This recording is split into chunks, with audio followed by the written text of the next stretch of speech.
Over the many years of raising kids in D.C. public schools, I've experienced Black History Month the way many Americans do. I've helped my kids make poster boards, and as they got older, PowerPoints, celebrating the achievements of many famous Black Americans. Jackie Robinson, Booker T. Washington, Harriet Tubman, Rosa Parks. Black History Month celebrations tend to follow what The Atlantic's Adam Harris calls a formula. But this year might call for something more radical. And our country will be woke no longer. I'm Hannah Rosen. This is Radio Atlantic. Here is a missive from President Trump that typifies his attitude about Black history. Quote, "The Smithsonian is, all caps, out of control, where everything discussed is how horrible our country is, how bad slavery was," he posted over the summer. The president has restored Confederate names to Army bases and removed lessons and images about slavery from federally funded institutions.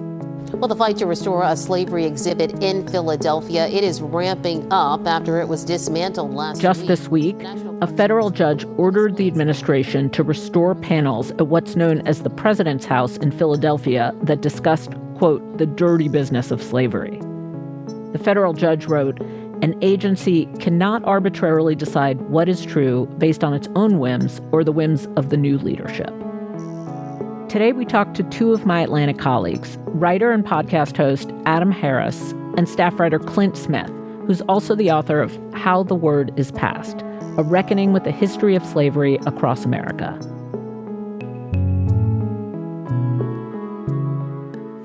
Adam, welcome to the show. Thanks so much for having me. Clint, welcome to the show. It's great to be here. So, Clint, as someone who has studied the presentation of history, and specifically Black history, how would you characterize this administration's approach? Antagonistic. I think we are witnessing an administration working with an unsettling intensity to attempt to distort, erase, manipulate the history of this country, and within that, manipulate the history of Black Americans' role, contributions, and experiences in America. And what I mean by that is, I think, let's take slavery, for example. The President of the United States said that the Smithsonian Museum, for example, spends too much time talking about how bad slavery was. For me, my sense of things is that it is not the case that this administration believes slavery didn't happen, or not even that they believe that slavery wasn't bad. I think they understand that it was bad. But what happens is, if you talk honestly about the horror and the brutality and the cruelty of what slavery was, you then have to talk about how the residue of that system continues to inform the contemporary landscape of inequality today. And I think it would fundamentally reorient people's relationship to not only the history of this country, but the contemporary reality of this country. And that's something that I think that so many folks in this administration want to avoid, because they want to be able to tell themselves that the America that they believe to be true, the America that exists today, is one that is the result singularly of people's hard work or deservedness, when there's obviously another story to be told there. And what is that desire about? Because Adam, Trump talks about wanting monuments to be uplifting, not to cause people shame. What does that mean? Yeah, I think, so when you think about the idea of uplifting, right, it's sort of this notion of celebrating the positives of someone's character, right? So as to say, George Washington was the founder of the nation and, led the revolution, was one of the greatest men of his time. And if you do that and you sort of say this clean history of George Washington without the additional stories, right? The fact that George Washington rotated his enslaved workers from Philadelphia to Mount Vernon in Virginia so that they would not earn their liberty under Pennsylvania law, right? Because after 6 months, you started to get your freedom. And so if you start to add that complicating narrative, it doesn't paint this sort of clean image of our leaders. And that just feels bad? Like, what's the... So there are a couple of things that does, right? When you start to question one of the decisions, it also makes you question the other things, right? If you start to say, well, this person that we've painted as someone who did an unqualified good did also unqualified bads. And I think the other part of this, too, is that if you have to tell a new story about Washington and you begin to tell a new story about Jefferson that includes the sort of unsavory, so to speak, parts of their legacy, which is to say the more honest parts of their legacy. If you have to tell a new story about these men, it also means you have to tell a new story about America's founding. If you have to tell a new story about America's founding, it means you have to tell a new story about this country. And if, for many Americans, if you have to tell a new story about America, it means you have to tell a new story about yourself. Exactly. And that taps into something that is like existential, that serves as a catalyst to like a fundamental crisis of identity, because who people believe they are is consciously and subconsciously tied to a story of America that they have been told over the course of generations through school, through family, through community. And when you untether them from that notion of reality that they've come to believe, it's incredibly jarring. Yeah, I can see it's disorienting. I feel like we need to ground this conversation in a few examples. You started by using the word intensity. Of the things that the Trump administration has done, which one has stuck out to you? Or just give us a few examples. Yeah, there are a handful, right? It's the renaming of Confederate memorials and Confederate monument. It is the U.S. Naval Academy removing books from their library. It's the Air Force stripping back the teaching of the Tuskegee Airmen. And actually, one of the things that Clint was saying about people having to reassess their own legacies, right? I remember we had a conversation about his book where he's saying, if you are having to ask questions about the ways that your grandparents, right, the people who took you fishing and the people who, you sat on their laps and they read books to you when you were younger and you have all of these great memories of them. If you have to reassess how they got to do the things that they got to do, then it really does jar you and makes you fundamentally reassess your own sort of standing in the world. And so this sort of broader project of saying, well, if we pare back some of the things that the Tuskegee Airmen had to do to become the Tuskegee Airmen, right? Black History Month sort of calls us to remember that these great people did great things, but the question is why did they have to do those great things? Why did Jackie Robinson have to integrate baseball? Why did Martin Luther King have to deliver his speech at the March on Washington, right? It is because the nation did not have this clean story of progress.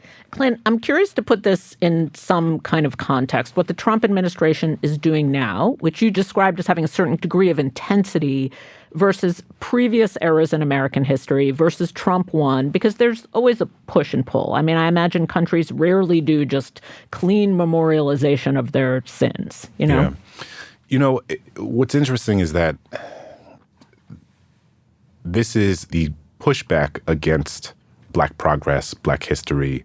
That in and of itself is not new. What scholars of Black history and historians talk about all the time is that in moments in which there are periods of Black social, political, and economic progress, there is often pushback to that progress. So after the Civil War and after Reconstruction, there was obviously an intense sort of pushback to the progress that was made following the Civil War through Reconstruction. Then after the Civil Rights Movement, there was an intense pushback. And what we're seeing now is a pushback to much of the era, both of Barack Obama's presidency, but then later the Black Lives Matter movement, which sort of intensified following the murder of George Floyd. But it is important to note that even while we are experiencing the echoes of this history and we're experiencing the sort of nature of the sort of cyclical elements that are there, this also is a pretty unique iteration of it in the way that it is state sanctioned. In the context of the Civil Rights Movement, there was intense pushback, or even during the Civil Rights Movement, right? So much of the pushback, it would come from states and it would come from extrajudicial forces. But it was, what the civil rights leaders were appealing to was the federal government to come and protect them. That is so important. I get that. So what you're saying is mostly the pushback is cultural. It's cultural, it comes from state governments, but this is completely top down. Oftentimes, yeah. I don't think that we have seen a level of antagonism from the federal government, who historically, the federal government or the Supreme Court in the context of the Warren Court have been the thing that allowed Black folks to have some sort of support outside of the context of their specific geographic and political reality in a certain state or in a certain community. And that now is gone. There is no federal government to appeal to. In fact, the federal government is the antagonist. After the break, is it time to start practicing Black History Month differently?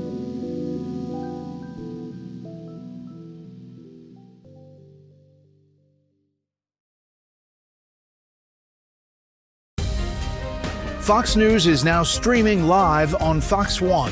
When news breaks, we don't just report it. We go beyond the headlines to get the full story. Get live coverage, in-depth analysis, and perspectives from the voices you trust, all in one place. Whether you're at home or on the go, stay connected to the stories shaping our world. Stream Fox News on Fox One. Download today.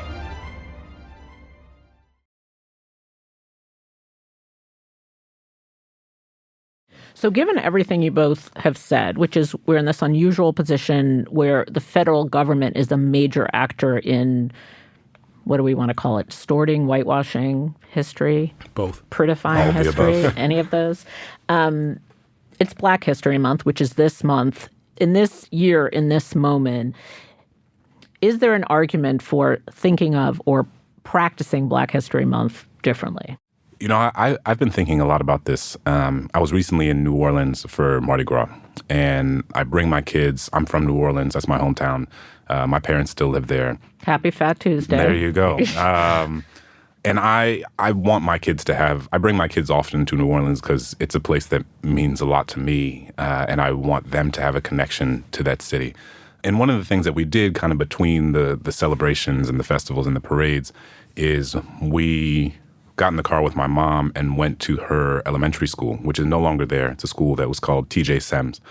And we went there because my mom was among the first Black students to desegregate that school or to integrate that school.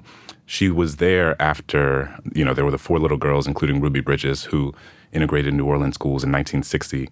And I brought my kids there with my mom in this moment because I've been thinking a lot about what it means for people to understand Black history, not only as something as like about Rosa Parks and Frederick Douglass and Martin Luther King, but also as this thing that's the people who are right next to us, right? Like their grandmother, not Martin Luther King, not Rosa Parks, not these people in the books. Like their grandmother was among the first wave of students to integrate a school in New Orleans. And I want them both to understand that because of their proximity to it, but also in this specific moment, I think it's a reminder that the Trump administration can try to change a museum.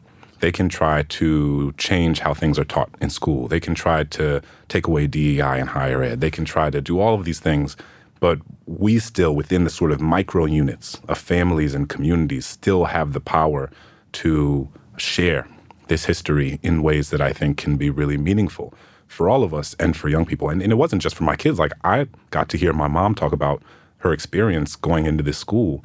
I think all of these things for me, when I think of Black History Month, it's about both understanding and appreciating the sort of Jackie Robinsons and the like, but it's also about remembering that those larger figures are only possible because of the sort of what's happening on the most granular level. And actually, to that point, right, it is to say that it's the actions of each individual, right? It is, you think historically, it's like, oh, well, Frederick Douglass actually didn't have to write those things that he wrote, and they praised him because it was like, oh, that was a really brave thing of you to do. Our grandparents didn't have to send our moms and dads to the schools that they sent them to. A lot of people didn't, right? Where it's like, actually, it's a little bit too dangerous to do that. And similarly, right, my mom was born in 1963 in Alabama. 4 little girls were killed in a church. The sanctuary, the place where you're supposed to feel safest, right? This is living history that individuals experience and continue to experience, and it's the individual actions that people take. And why is it important to remember history in its difficulty. Like, even within families, people keep secrets for decades and decades, and they don't like to talk about the bad things that happen. It's a common human impulse. So why is it important to remember something like what your mother went through? I tell people all the time, America is a place that has provided unparalleled, unimaginable opportunities for millions of people across generations in ways that their own ancestors could have never imagined. It has also done so at the direct expense of millions and millions of other people. And both of those things are the story of America. It's not one over here and one over there. You get to pick this one and not pick that one. Both of those things are the story of this country, and you have to hold both of those realities alongside one another. Why? Well, I think when we think of ourselves, when I think of who I am as a person, I'm someone who's done things in my life that I'm proud of, and I'm someone who's done things in my life that I'm not proud of because I'm human and I make mistakes. And what I try to do and what I try to teach my children is you acknowledge those mistakes, you try to learn from those mistakes to become a better version of yourself in the future. And so if that's the standard that I hold myself to, the standard I hold my children to, the standard I hold my friends and loved ones to, why would I not hold my country to that same standard? And I think the implications for it are that if you don't, like I remember being a kid growing up in the 90s in New Orleans and being inundated with these messages about all the things that were wrong with Black people, that the reason there was so much violence and poverty and inequality in the Black community was because of something that Black people had done or had failed to do. And it was coming from the media, it was coming from politicians, it was coming from celebrities, it was coming from, everywhere. And I remember this feeling of hearing these messages and not having the historical context or intellectual toolkit with which to push back against it. And what I felt and experienced as a child was a sort of paralysis. It was like an emotional paralysis where I knew what I was hearing was wrong, but I didn't know how to say it was wrong. I didn't have that language. And it wasn't until years later when I encountered the scholarship and I encountered the art and I encountered the film and I encountered the history that explained that, like, the reason one part of New Orleans looks one way and another part of New Orleans looks another way is not because of the people in those communities. It's because what has been done to those communities or what's been extracted from those communities generation after generation after generation. And when you learn that history, it is so profoundly freeing and so profoundly liberating because this country can't lie to you anymore. Adam, this week there was a pushback against this trend we're describing from a federal judge who ruled about the panels at what's known as the President's House in Philadelphia that were taken down. It was quite a strong ruling. She quoted Orwell. She said, an agency cannot arbitrarily decide what is true. How significant is that ruling? Like, have you seen other kinds of pushback like that? We have seen federal judges push back pretty forcefully against the Trump administration's dictates, their executive orders and maneuvers that they made, right? Whether that is removing the placards without consulting the city in an effort to sort of say that the history that they want to say is a true history, right? The order functionally says, right, it can't just hinge on whether there's a transfer of power, what we actually believe about what we're saying, right? It is a very Orwellian view of the way we do history, right? And it is, I think, Americans, people generally think of history in a different way than scholars think of history, right? Where, yes, there are places and dates and names, but how those things are remembered is sort of subject to your interpretation oftentimes. But there are realities. The fact that George Washington transported people back and forth and wrote to other people to say that, hey, how can I get around this law that says that I can't keep people here for longer than this period of time? Those are just realities. You cannot change the facts of the situation. You can only change how you remember those facts. And if you decide to publicly display those facts, and in a sense, right, what we have seen over the last year and change in a really aggressive fashion is that effort to remove those public memories of the facts that happen in this country. Although that conversation about facts does often confuse me a little bit. Like, what we do is decide which facts we're going to present, which is what the Trump administration is saying, like, why do we have to put those on display, you know? I mean, I think it goes back to what we were saying before. Part of what I was a high school teacher. And so, I feel very strongly about the idea that, the Trump administration would suggest that the part of why, you shouldn't teach so much about Washington owning slaves or Jefferson owning enslaved people or, why the presidential house should remove these things is because they would say because they don't want so much emphasis on it. And they would say that teachers and museums are attempting to indoctrinate students. They use the language of indoctrination. And what I find to be true is that there is this attempt to conflate or to make it so that the teaching of empiricism, like of primary source realities, to suggest that that is somehow an ideological project rather than an empirical one, right? The idea that what you have to do, what I tried to do when I was a teacher and what I try to do as someone who writes about history is not necessarily to convince the reader to believe X or believe Y, but it is to lay out all of it. I'm actually not interested in if you think Thomas Jefferson was evil or good. What I do want you to do is sit with the fact that he both wrote the Declaration of Independence and he also wrote Notes to the State of Virginia that Black people are inferior to whites in both endowments of body and mind. What I want you to do is to sit with the fact that he wrote, that all men are created equal and that he enslaved 600 people, including 4 of his own children. My role is not to tell you what to think, but what I do have to do is present the evidence. What a teacher does have to do is present the evidence. What a museum does have to do is present the evidence to say, this is the totality. This is the full picture. My understanding is that the presidential house doesn't say anywhere, George Washington was an evil man. George Washington was bad. What it says is that George Washington did X, Y, Z in the context of founding America, that he stepped down after 2 terms, et cetera, et cetera. And also says, and there's this other part of him, that he owned a plantation in Mount Vernon, that, as Adam said, he brought his slaves back and forth to avoid having to emancipate them. And what we as Americans have to do is to sit with all of that. As you both know, this week, Jesse Jackson died. Did you find yourself thinking differently about him as we start to hear his voice on the radio this week? Because I imagine, like most people, you just haven't thought about him in a minute. The thing that I thought about more than anything, after I heard about his passing, we've been talking about what it means to have these conversations with your children and to attempt to ensure that they understand their proximity to Black history.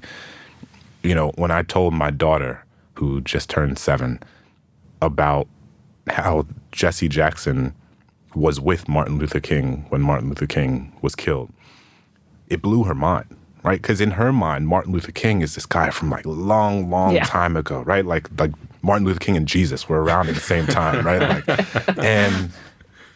And so for her, just to watch in her little eyes be like, oh, there was a person who was alive until just now who was with Martin Luther King, like who worked with him, who was an adult with Martin Luther King when he was killed. What it did, I think, was, again, helped remind her that this history that many people say was a long time ago just, in fact, wasn't that long ago at all.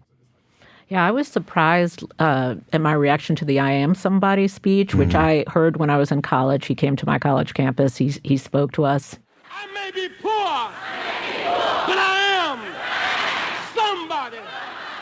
And I realized it settled in my memory almost like a song, like a rhythm. I am somebody. But just listening to the words, I am poor, I am unemployed, I am in prison. I may be in jail, but I am. And I am somebody. I was really moved by it. Like, I actually listened to what he was saying, I think, probably for the first time, Somebody.